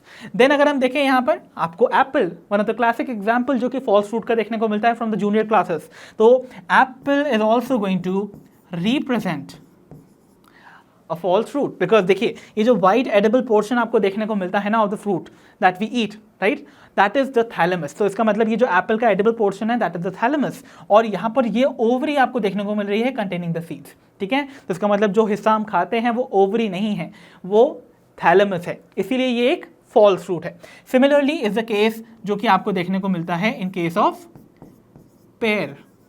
तो पेयर में भी आपको यही कंडीशन देखने को मिलती है। ओके, तो that is why we call it another false fruit. ठीक है।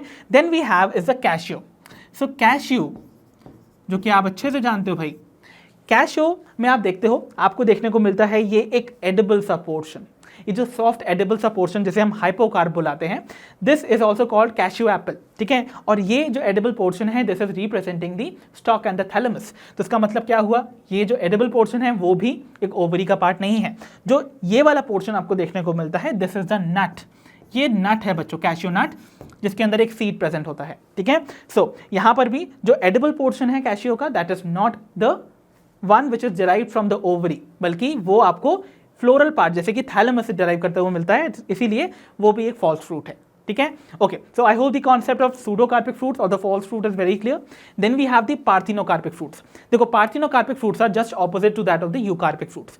यूकार्पिक फ्रूट्स में हमने बोला था एक फर्टिलाइज्ड ओवरी जो है वो मैच्योर करके फॉर्म करेगी आपके यूकार्पिक फ्रूट्स को, बट पार्थिनोकार्पिक फ्रूट्स जो डेवलप होते हैं they develop from unfertilized ovary.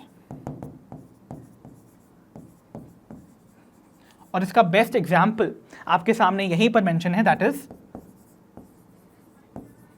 The bananas. ठीक है। तो बच्चों, जो ये पर्टिकुलर आपको फ्रूट देखने को मिलते हैं ना, द पार्थिनोकार्पिक फ्रूट्स, वो आपको यूजुअली सीडलेस देखने को मिलते हैं। ऐसा क्यों? देखो, आपको पता है ये जो पर्टिकुलर फ्रूट्स डेवलप हुए हैं ये अनफर्टिलाइज्ड ओवरी से डेवलप हुए हैं, मतलब यहाँ पर आपको fusion of male and female gamete देखने को नहीं मिला। Fusion of male and female gamete sexual reproduction का एक बहुत इंपॉर्टेंट फिनोमिना है। तो मतलब फर्टिलाइजेशन अगर नहीं हुआ है तो मतलब सेक्सुअल रिप्रोडक्शन पूरी तरह से कंप्लीट नहीं हुई, और अगर सेक्सुअल रिप्रोडक्शन कंप्लीट नहीं हुई तो आपको पता है सेक्सुअल रिप्रोडक्शन का फ्लावरिंग प्लांट्स में जो फाइनल प्रोडक्ट है वो सीड होता है। तो अगर वो प्रोसेस ही कंप्लीट नहीं हुई है तो मतलब सीड भी नहीं बना होगा, और अगर सीड नहीं बना होगा तो जो फ्रूट डेवलप होगा that is going to be seedless. इसीलिए the bananas are going to be seedless. ठीक है। और मोस्टली जो पार्थिनोकार्पिक फ्रूट्स आपको मिलेंगे दे आर सीडलेस मोस्टली। अब देखो, ये जो पार्थिनोकार्पी कि फिनोमिना है ना, इसको हम आर्टिफिशियली इंड्यूस भी करा सकते हैं बाय एक्सपोजिंग और basically treating our plants with some plant growth regulators. For example, अगर आप चाहते हैं, जैसे कि मैंने आपको प्लांट ग्रोथ डेवलपमेंट वाला चैप्टर था ना, उसमें आपको बताया था दी एप्लीकेशन ऑफ ऑक्सिन्स। तो अगर हम टमेटोज को सीडलेस बनाना चाहते हैं, if we want to obtain seedless tomatoes, तो अगर आप टमेटो प्लांट को ट्रीट कर देते हो विद ऑक्सिन्स, तो आप देखोगे वहां पर पार्थिनोकार्पी इंड्यूस हो जाती है। तो इसका मतलब पार्थिनोकार्पी की जो फिनोमिना है, that means the production of those fruits which are going to be produced from unfertilized ovary. That means ovary का बिना फर्टिलाइजेशन के फ्रूट में बनना आप इंड्यूस करवा सकते हो artificially, and this can be achieved using the plant growth regulators. So I hope ये तीनों category of fruits based on the development are very clear to all of you. I hope it is clear now. तो बच्चों, आइए begin करते हैं with our next topic, that is apomixis. Apomixis, सबसे पहले तो ये टर्म के बारे में बात करते हैं। इसको प्रपोज किया था साइंटिस्ट विंकलर ने इन द ईयर 1908। अब बच्चों, ये जो टर्म है इसको हम पहले तो ब्रेक करेंगे। तो देखो, आपको दो कॉम्पोनेंट्स देखने को मिलते हैं इस टर्म में, दैट इज एपो, जिसका मतलब होता है विदाउट और अवे फ्रॉम, ठीक है। और जो दूसरा टर्म है या कंपोनेंट है, दैट इज मिक्सिस, जिसका मतलब है मिक्सिंग और फ्यूजन। तो भाई सेक्सुअल रिप्रोडक्शन पढ़ रहे हैं ना, तो किसकी फ्यूजन की बात हो रही होगी यहां पर? ऑब्वियसली गैमीट्स के फ्यूजन की, है ना। तो यहां पर मिक्सिंग और फ्यूजन ऑफ गैमीट्स के बारे में बात हो रही है। तो अगर हम एपोमिक्सिस इन दो वर्ड्स को जोड़ते हैं तो क्या लिटरल मीनिंग निकलता है इसका? विदाउट मिक्सिंग और फ्यूजन ऑफ गैमीट्स। तो क्या इंडिकेट कर रहा है हमें एपोमिक्सिस? एपोमिक्सिस हमें बताता है उस मेथड ऑफ रिप्रोडक्शन के बारे में जहां पर आप देखोगे नया इंडिविजुअल तो फॉर्म होगा, but that is going to be without the fusion of gametes. मतलब फर्टिलाइजेशन की जो इवेंट है वो एब्सेंट होगी। तो method of reproduction in which new individuals are formed without the fusion of gametes is what apomixis tells us. ठीक है, तो एपोमिक्सिस को और अच्छे से समझे उससे पहले आपको एक और नए टर्म से मैं आपको अवेयर करवाता हूं, and that term is amphimixis. Amphi word, देखिए एम्फी वर्ड का मतलब आप जानते हो, एम्फी मीन्स होता है बोथ। ठीक है, तो देखो बोथ वर्ड क्या बता रहा है यहां पर कि भाई mixing of both male and female gametes यहां पर अकर करेगी। ठीक है, तो देखो क्या होगा अगर हम एम्फीमिक्सिस के बारे में देखें, यहां पर मेल एंड फीमेल गैमीट्स का जो फ्यूजन है वो तो भाई एक normal sexual system of reproduction का ही पार्ट है ना। तो कोई भी सेक्सुअल रिप्रोडक्शन जो है वो फ्यूजन ऑफ गैमीट्स के बिना तो होती नहीं है। तो प्लांट्स के केस में जो सेक्सुअल सिस्टम ऑफ रिप्रोडक्शन है उसको हम एक स्पेसिफिक टर्म देते हैं, दैट इज एम्फीमिक्सिस। तो ऐसा रिप्रोडक्शन जिसमें फर्टिलाइजेशन इन्वॉल्व है वो एम्फीमिक्सिस है, और ऐसा रिप्रोडक्शन जिसमें फर्टिलाइजेशन एब्सेंट है उसे हम बुलाएंगे एपोमिक्सिस। आई होप इतनी क्लैरिटी आपको हो गई between these two terms. Okay, अब एम्फीमिक्सिस की एंटायर फिनोमिना को हम एक स्कीमेटिक रिप्रेजेंटेशन से भी समझ सकते हैं। कैसे? देखिए, आपको पता है एक फीमेल प्लांट जो फीमेल पार्ट होता है प्लांट के अंदर, उसमें आपको ओव्यूल देखने को मिलता है। ओव्यूल क्या है? It is a megasporangium. याद है ना आप सभी को? मेगास्पोरेंजियम मेगास्पोरोफिल में प्रेजेंट है, और मेगास्पोरोफिल एक फ्लावरिंग प्लांट्स के केस में कार्पेल होता था, याद है? तो ओव्यूल जो कि यहाँ पर प्रेजेंट होता है विच इज अ मेगास्पोरेंजियम, ये आपके प्लांट यानी कि एंजियोस्पर्मिक प्लांट जो कि डिप्लॉयड होता है मोस्टली, क्योंकि उसकी बॉडी कैसी है? स्पोरोफिटिक ना। तो आपको ओव्यूल जो है वो भी स्पोरोफिटिक नजर आएगा, इसका मतलब वो भी डिप्लॉयड होगा। ठीक है, तो मेगास्पोरेंजियम और the ovule is going to be diploid. अब इस ओव्यूल के अंदर आपको एक मास ऑफ पैरेन्काइमेटस टिश्यू देखने को मिलता है विच इज द न्यूसेलस, और ये भी क्योंकि ओव्यूल का पार्ट है तो ये भी डिप्लॉयड है। Fine, okay. Now this nucellus में से एक सेल आप देखोगे वो डिफरेंशिएट करता है एज मेगास्पोर मदर सेल। याद आ गया आप सभी को? तो मेगास्पोर मदर सेल जो है वो न्यूसेलस का ही सेल है जो कि डिफरेंशिएट हो गया, and we will say that it is also diploid. ठीक है, तो ये भी डिप्लॉयड है। अब देखिए अब क्या होता है, आपको पता है ये मेगास्पोर मदर सेल आगे जाके मेगास्पोर को फॉर्म करेगा। किस डिवीजन के थ्रू? That is meiosis. तो megaspore mother cells undergoes meiosis to form the megaspore, और ये हो गया आपका hence haploid, because meiosis is reductional division जहां पर chromosome number reduces to half. तो ये एन हो गया कि नहीं? तो megaspore which is a haploid spore ये यहां पर फॉर्म हो गया। तो देखो पहला इवेंट मियोसिस यहां पर इन्वॉल्व है। ठीक है, अब देखते हैं ये मेगास्पोर आगे जाके क्या फॉर्म करेगा। तो आप सभी को पता है जो मेगास्पोर है वो आगे जाके फॉर्म करता है the female gametophyte which is the embryo sac, और सिंस ये मेगास्पोर से डेवलप हुआ it is also going to be haploid. तो एम्ब्रायो सैक भी फॉर्म हो गया भाई। एम्ब्रायो सैक जो है उसके अंदर प्रेजेंट होता है द एग, और एग जो है बच्चों वो भी सिंस एम्ब्रायो सैक से ही डिराइव हुआ है, इसका मतलब यहाँ पर आपको क्या देखने को मिलेगा, वो भी हेप्लॉइड होगा, isn't it? Now this egg is going to fertilize with the male gamete और fertilization के बाद बनता है एक diploid structure which is going to be the zygote. ये सारी की सारी इवेंट्स आपको रिकॉल हो गए होंगे रिगार्डिंग दी सेक्सुअल रिप्रोडक्शन, ठीक है? तो ये सारे इवेंट्स जो होते हैं ना, इनमें आप देख रहे हो एक स्टेप पे मियोसिस अकर करी है ना, और एक स्टेप पे फर्टिलाइजेशन, जो कि बहुत इंपॉर्टेंट है सेक्सुअल रिप्रोडक्शन में, बिकॉज सेक्सुअल रिप्रोडक्शन में गैमीटोजेनेसिस यानी कि गैमीट फॉर्मेशन और गैमीट का फ्यूजन यानी कि फर्टिलाइजेशन दोनों ही इंपॉर्टेंट फिनोमेना है। गैमीट फॉर्मेशन के लिए मियोसिस इंपॉर्टेंट है और गैमीट्स के फ्यूजन के लिए फर्टिलाइजेशन, मतलब ये दोनों इवेंट्स जब भी किसी प्लांट की रिप्रोडक्शन की प्रोसेस में इन्वॉल्व होंगे we will call it amphimixis. तो ऐसे में आप क्या देखोगे बच्चों, देखो आपको दिखेगा कि जो यहाँ पर ओव्यूल है, जैसा कि आप जानते हो आफ्टर द फर्टिलाइजेशन एक फर्टिलाइज्ड ओव्यूल फॉर्म करता है सीड को, ठीक है? और आप देख रहे हो ये जो जाइगोट है ये आगे जाके लेटर ऑन क्या फॉर्म करता था, it used to form the embryo, ठीक है? तो इसका मतलब ये जो सीड बनेगा at the end of amphimixis वो पोजेस करेगा the result of fertilization that is embryo. Embryo कहाँ से डिराइव हुआ, जाइगोट से ना। जाइगोट जो है वो फर्टिलाइजेशन के बिना तो बनेगा नहीं, तो इसका मतलब क्या हुआ, ये जो सीड है it is possessing the product of sexual reproduction. इसका मतलब एम्फीमिक्सिस के एंड में बनने वाला जो सीड है it is a sexual structure, यानी कि ये एक सेक्सुअल सीड है। But what happens in the apomixis is कि यहाँ पर आप फर्टिलाइजेशन इवन आप मियोसिस को भी स्किप कर देते हो, तो मियोसिस और syngamy which is the fertilization process अगर स्किप हो जाती हैं देन एपोमिक्सिस अकर्स। तो एपोमिक्सिस में भी सीड बनेंगे, रिमेंबर यहाँ पर सीड फॉर्मेशन होने वाला है। सो एपोमिक्सिस में जो सीड बनते हैं उन्हें हम बुलाते हैं एपोमिक्टिक सीड्स। अब देखो एपोमिक्टिक सीड्स में ना ही मियोसिस हुई ना ही फर्टिलाइजेशन हुई। अब मियोसिस अगर होती तभी तो क्रॉसिंग ओवर होता, क्रॉसिंग ओवर होता तभी तो जेनेटिक वेरिएशंस आते है ना, bye the exchange of genetic material. तो अगर वो नहीं हुआ है तो मतलब यहाँ पर कोई वेरिएशन नहीं आए, इजंट इट? सिमिलरली यहाँ पर फर्टिलाइजेशन भी नहीं हुआ एपोमिक्सिस में, तो क्या हुआ, जो भी पैटर्नल और मैटर्नल कैरेक्टर्स थे उनका कोई मिक्सिंग नहीं हुआ during the time of fertilization. तो इसका मतलब क्या हुआ, जो एपोमिक्टिक सीड्स हैं वो एसेक्सुअल सीड्स हुए, इजंट इट और नॉट? क्योंकि उनमें कोई भी सेक्सुअल फिनोमेना का इवेंट जो है वो इन्वॉल्व ही नहीं है। तो इसका मतलब दे आर एसेक्सुअल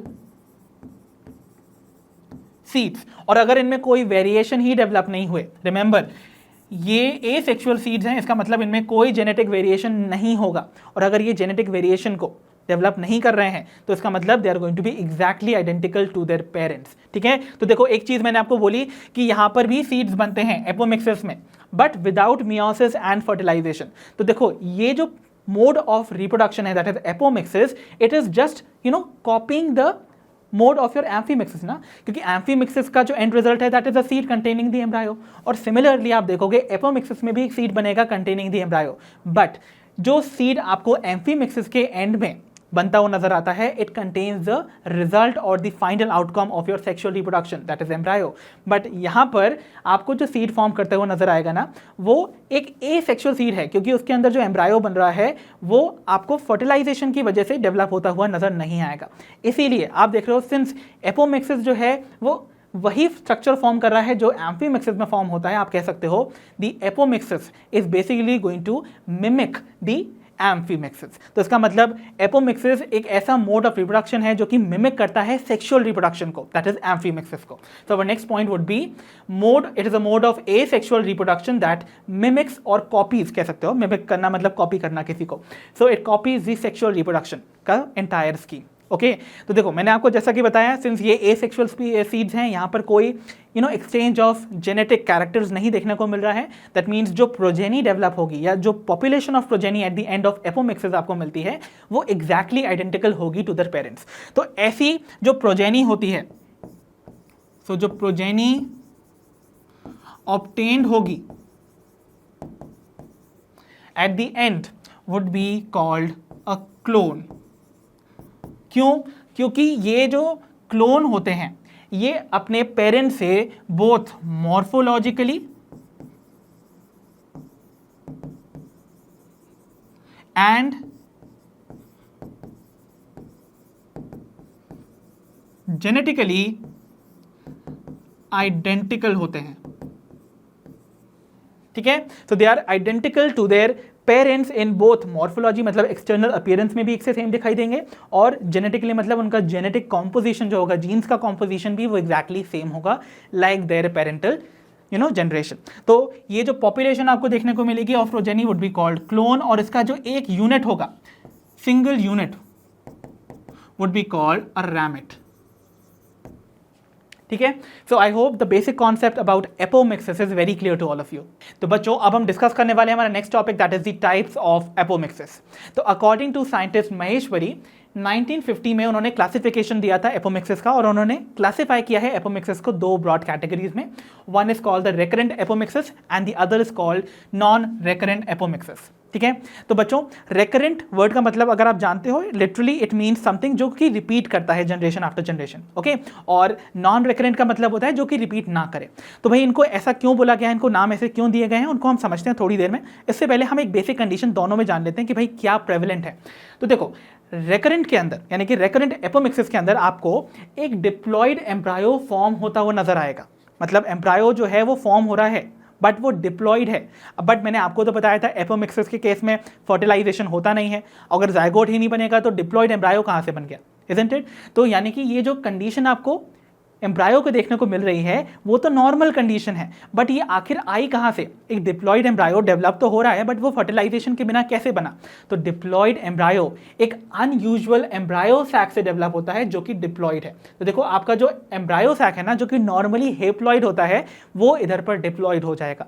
ये कंडीशन आपको रेकरेंट एपोमिक्सिस में देखने को मिलेगी। तो यहाँ पर अब नॉर्मेलिटी कहाँ पर अराइज कर रही है, at the ploidy level of embryo sac, जो कि नॉर्मली हेप्लॉइड होता है बट इस केस में डिप्लॉइड होगा, और तभी वो एक डिप्लॉइड एम्ब्रायो को गिव राइज कर पाएगा, ठीक है।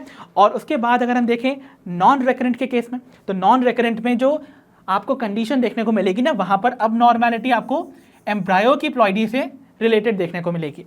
तो एम्ब्रायो जो है वो यहाँ पर हेप्लॉइड मिलेगा, जो कि नॉर्मली ऐसा नहीं होता है, क्योंकि एम्ब्रायो यूजुअली आपको डिप्लॉइड देखने को मिलता है। और ये हेप्लॉइड जो एम्ब्रायो है वो डेवलप करेंगे आपके नॉर्मल हेप्लॉइड एम्ब्रायो सैक से, क्योंकि एम्ब्रायो सैक तो नॉर्मली हेप्लॉइड होते हैं। तो इनको हम रेकरेंट और नॉन रेकरेंट कैसे बुला सकते हैं, we'll try to figure it out. देखो बच्चों आपको पता है ये जो एम्ब्रायो फॉर्म हुआ, भले ही एक अबनॉर्मल एम्ब्रायो सैक से फॉर्म हुआ, पर ये है तो एक वायबल स्ट्रक्चर ना, क्योंकि नॉर्मली जो एक एंजियोस्पर्म की बॉडी है वो स्पोरोफिटिक है, ठीक है। और अगर एक एपोमिक्टिक सीड जो कि रेकरेंट एपोमिक्सिस शो कर रहा है, तो उसके अंदर जो एम्ब्रायो प्रेजेंट है वो भी डिप्लॉइड है, डिप्लॉइड एम्ब्रायो। और diploid embryo upon germination diploid plant body, यानी कि स्पोरोफिटिक प्लांट बॉडी को ही तो फॉर्म करेगी। इसका मतलब जो प्लांट बॉडी फॉर्म हो रही है, यानी कि जो प्रोजेनी फॉर्म हो रही है by this type of apomixis, वो वायबल प्रोजेनी है। और अगर वो वायबल प्रोजेनी है, वो थ्राइव कर सकती है, अपनी लाइफ साइकिल कंप्लीट कर सकती है, मतलब वो इस फिनोमिना को वापस रिपीट भी कर सकती है इन इट्स नेक्स्ट जनरेशन। तो इसका मतलब ये फिनोमिना नेक्स्ट जनरेशन में आपको देखने को मिल सकती है as a matter of chance. तो मतलब ये phenomena generation after generation repeat कर सकती है, इसीलिए इसको रेकरेंट बुलाया, ठीक है। क्योंकि यहाँ पर जो एम्ब्रायो फॉर्म हुआ था वो एक वायबल एम्ब्रायो है, जो कि एक अपने आप को मेंटेन करने वाली प्रोजेनी को गिव राइज कर सकता है। But when we talk about the non recurrent obviously apomixis, तो यहाँ पर जो एम्ब्रायो फॉर्म हुआ है इन द एपोमिक्टिक सीड वो ही अनयूजुअल है। तो अगर एक हेप्लॉइड एम्ब्रायो जब जर्मिनेट करेगा तो वो गिव राइज करेगा टू हेप्लॉइड प्लांट बॉडी, जो कि स्पोरोफिटिक नहीं है अकॉर्डिंग टू दी एंजियोस्पर्म्स। तो इसका मतलब ये जो प्रोजेनी डेवलप हुई वो वायबल नहीं है और वो अपने आप को सस्टेन नहीं कर पाएगी। तो ऐसे में जो प्रोजेनी डेवलप होती है ना, वो यूजुअली स्टेराइल है, और ऐसे में आगे की जनरेशन जब वो कंटिन्यू नहीं कर पाएगी तो इसका मतलब क्या होगा, वहां पर एपोमिक्सिस की फिनोमिना आपको अकर करती हुई नहीं नजर आएगी। तो इसका मतलब क्या हुआ, it is going to be not repeated over generation after generation, इसीलिए इसको नॉन रेकरेंट एपोमिक्सिस बुलाया गया। I hope the basic concept behind calling it recurrent and non recurrent is very clear. अब देखते हैं रेकरेंट टाइप के apomixis को हम फर्दर कैसे क्लासिफाई कर सकते हैं। तो रेकरेंट टाइप के जो एपोमिक्सिस है उसको हम दो तरीके से अचीव कर सकते हैं। पहला है vegetative propagation and the other is called agamospermy. अब वेजिटेटिव प्रोपगेशन आप जानते हो बच्चों, यहाँ पर हम नए प्लांट्स को प्रोड्यूस करने वाले हैं, प्रोपोगेट करवाने वाले हैं। दैट मीन्स प्लांट्स जो है वो रिप्रोड्यूस तो करेंगे but with any other plant part except for the seed. मतलब सीड को छोड़ के अगर हम किसी भी प्लांट पार्ट से नया प्लांट जनरेट कर लेते हैं, that is vegetative propagation. But apomixis के केस में तो सीड का फॉर्मेशन देखने को मिलता है ना, तो वो आप अचीव कर सकते हो बाय एगैमोस्पर्मी। तो ये वाली कंडीशन हमको और डिटेल में पढ़नी है, ठीक है। तो एगैमोस्पर्मी, देखो नाम को ब्रेक करते हैं। ए मतलब होता है विदाउट, गैमो मतलब gamete, and spermy is a term, sperm is a term given to the seed in case of plants, ठीक है। तो बेसिकली यहाँ पर जो सीड फॉर्म होने वाले हैं that is going to be without the fusion of the male and the female gametes, without fertilization जो सीड बनेगा that is going to be agamospermy, ठीक है। ओके, तो एगैमोस्पर्मी को अचीव करने के 3 तरीके हैं। One is apospory, the other is called diplospory and the third one is called adventive embryony। तो आइए इन तीनों टाइप के जो मेथड्स हैं जिनसे आप एगैमोस्पर्मी अचीव कर सकते हैं उनको हम डिटेल में समझने की कोशिश करते हैं। तो चलिए बच्चों, अब हम डिस्कस करते हैं वो 3 तरीके जिनके थ्रू आप एगैमोस्पर्मी अचीव कर सकते हैं। तो एगैमोस्पर्मी के वो 3 तरीकों को समझने के लिए आपको एम्फीमिक्सिस की वही स्कीमेटिक रिप्रेजेंटेशन को फिर से रिविजिट करना पड़ेगा। तो देखो बच्चों, आपको याद है एम्फीमिक्सिस में आपको बेसिकली ये स्कीम देखने को मिलती थी। ओके, इस पाथवे के थ्रू ही आप देखते थे सेक्सुअल रिप्रोडक्शन कंप्लीट होता है। अब देखो, अगर यहाँ पर कुछ डिस्ट्रप्शन हो जाए, दैट मीन्स मान लीजिए अगर आप इस एम्फीमिक्सिस के पाथवे से थोड़ा सा डेविएट कर जाते हैं, तब भी आप एक वायबल एम्ब्रायो फॉर्म कर सकते हैं using the technique of apomixis. तो एपोमिक्सिस में क्या होने वाला है, देखो एक कंडीशन जब हम देखने वाले हैं, यहाँ पर देखोगे न्यूसेलस का मान लेते हैं एक सेल जो कि मेगास्पोर मदर सेल में डिफ्रेंशिएट होता था, वो डिफ्रेंशिएट ना हो और न्यूसेलस का ही सेल इटसेल्फ खुद से ही अपना एम्ब्रायो सैक बना ले। मतलब जो एम्ब्रायो सैक आपको इन 2 स्टेप्स के थ्रू के बाद मिलता था फ्रॉम द न्यूसेलस, वो यहाँ पर होंगे ही नहीं। अगर ये 2 स्टेप्स नहीं होंगे तो आप देखोगे मियोसिस भी एलिमिनेट हो जाएगा। तो ऐसे में क्या देखने को मिल रहा है, न्यूसेलस का एक सेल एम्ब्रायो सैक में डायरेक्टली डिफरेंशिएट हो जाता है। अब ये जो एम्ब्रायो सैक डेवलप हुआ, ये न्यूसेलस से डेवलप हुआ था। इसका मतलब इसकी प्लॉइडी क्या होने वाली है, इसकी प्लॉइडी आपको सेम दिखेगी as that of the nucellus, that is diploid, right. तो ये एक डिप्लॉइड एम्ब्रायो सैक डेवलप हो गया from the nucellus without undergoing meiosis. अब क्या हुआ, देखो यहाँ पर मियोसिस की प्रोसेस वुड बी एलिमिनेटेड, ठीक है, मियोसिस नहीं हुआ।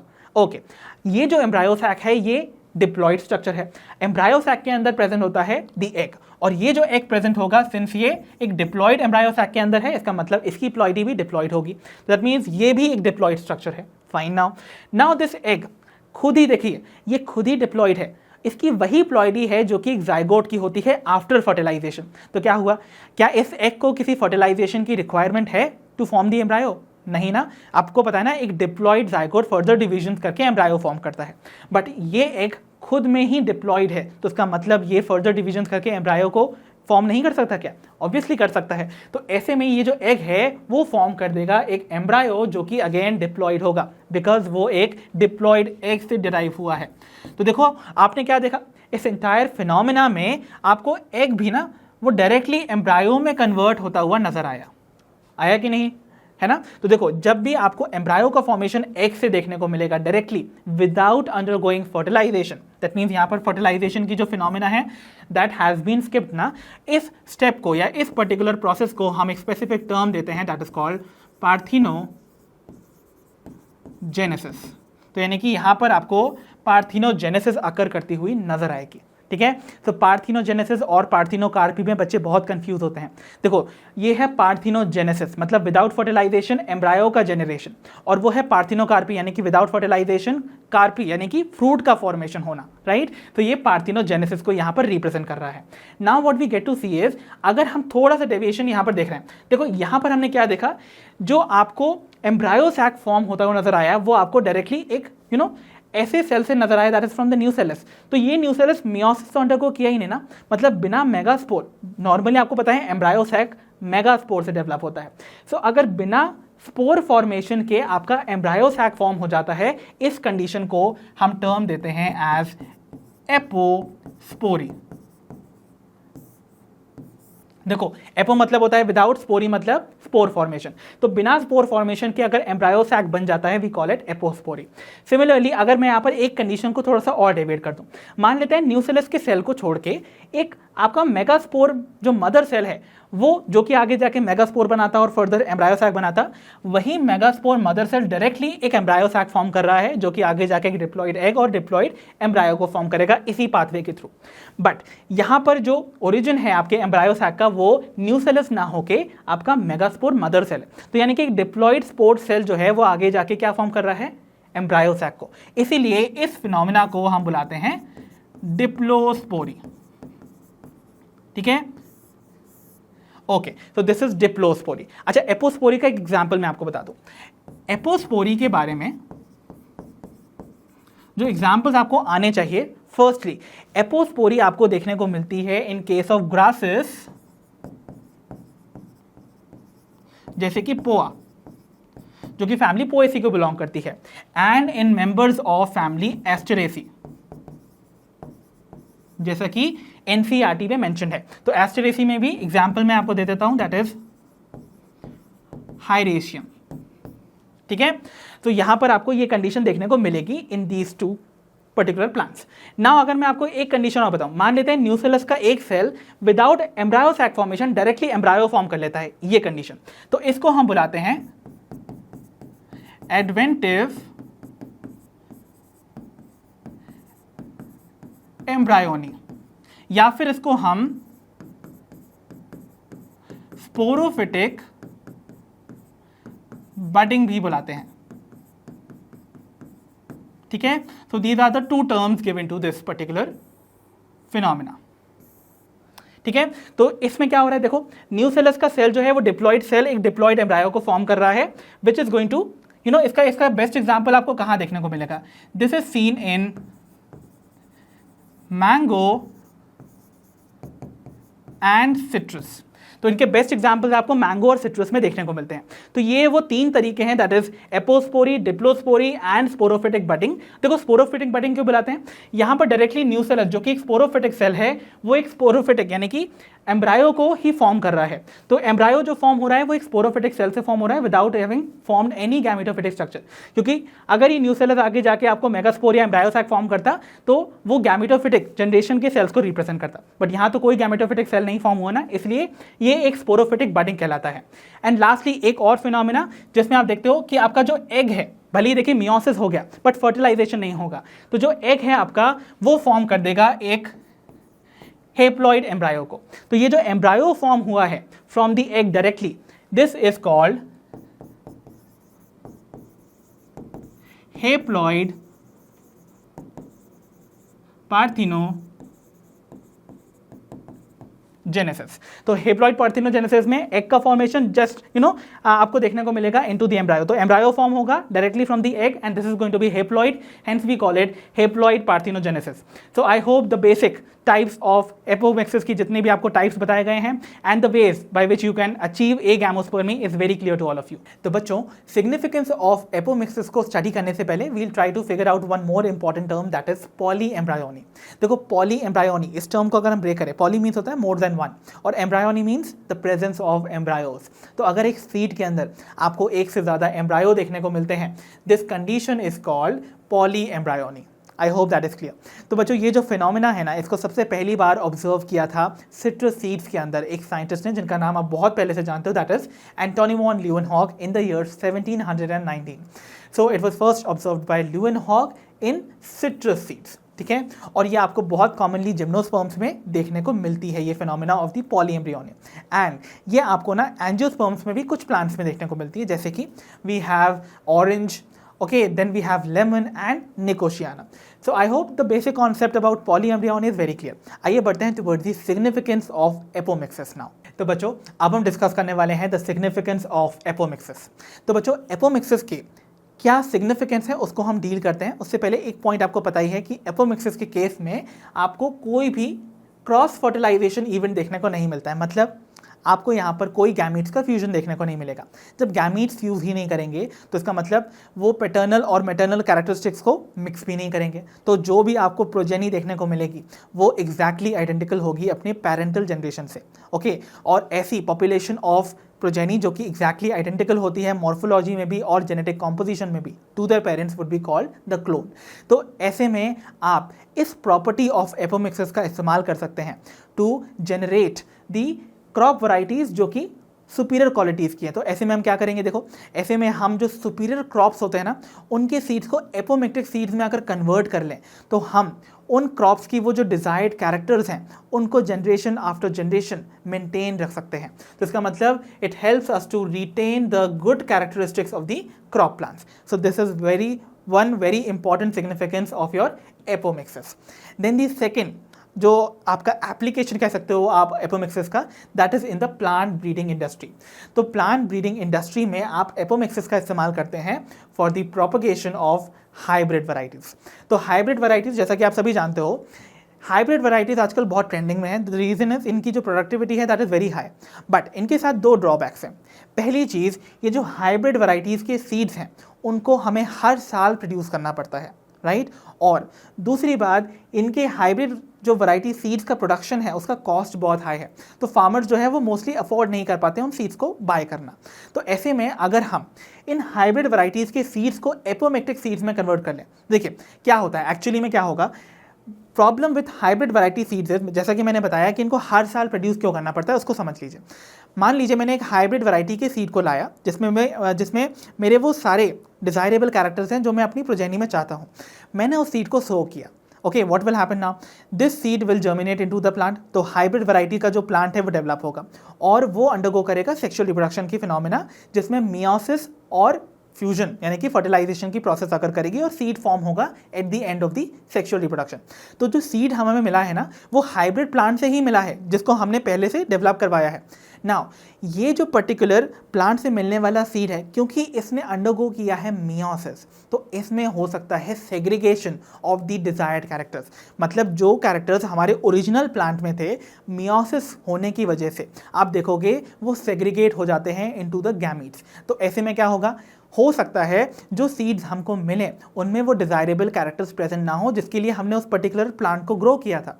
तो ऐसे में क्या होगा, हमारी प्रोडक्टिविटी डिक्लाइन कर जाएगी, राइट। तो अगर हम इस कंडीशन को अवॉइड करना चाहते हैं तो बेटर वुड बी कि हम अपने हाइब्रिड वैरायटीज़ के सीड्स को एपोमेक्टिक सीड्स में कन्वर्ट कर लें। तो ऐसे में क्या होगा, हमारे सेग्रीगेशन की प्रोसेस ही नहीं होगी, बिकॉज यू नो एपोमिक्सिस में मियोसिस ही अकर नहीं करता है, मियोसिस नहीं होता है, फर्टिलाइजेशन नहीं होता है। तो जब यहाँ पर ये फिनोमिना ही नहीं होगी तो सेग्रीगेशन ऑफ कैरेक्टर्स ही नहीं होगा, मतलब सेपरेशन ऑफ द कैरेक्टर्स नहीं होगा। तो आपके सीड्स में वही सारे कैरेक्टर्स जो कि पेरेंटल जनरेशन में प्रेजेंट थे वो एग्जैक्टली वहीं के वहीं आ जाएंगे, और ऐसे सीड्स को जब हम ग्रो करेंगे आप वही कैरेक्टर्स पा सकते हैं जो कि आपको ओरिजिनल पेरेंटल प्लांट में देखने को मिलते थे। तो ऐसे में आप देखोगे जो फार्मर्स हैं वो उन सीड्स को रिटेन करके रख सकते हैं to grow the plant every year, और ऐसे में उनको बार बार उन कॉस्टली सीड्स को बाय भी नहीं करना पड़ेगा ऑफ दी हाइब्रिड वैरायटीज़। तो इस तरीके से प्लांट ब्रीडिंग इंडस्ट्री में आप एपोमिक्सिस का इस्तेमाल दे सकते हो for the propagation of the hybrid varieties. I hope this entire significance of the apomixis process is very clear to all of you. तो बच्चों, इसी के साथ फिनिश होता है हमारा चैप्टर सेक्सुअल रिप्रोडक्शन इन फ्लावरिंग प्लांट्स। आई होप इस चैप्टर के जितने भी कॉन्सेप्ट्स हमने डिस्कस किए वो आपको बहुत अच्छे से समझ आए होंगे। सो अब हम मिलेंगे अपनी नेक्स्ट वीडियो में। अंटिल देन आप अपना ध्यान रखिए, पढ़ते रहिए, और जैसा कि आप सभी जानते हो, लर्न हुआ फ्री है पर बेस्ट है।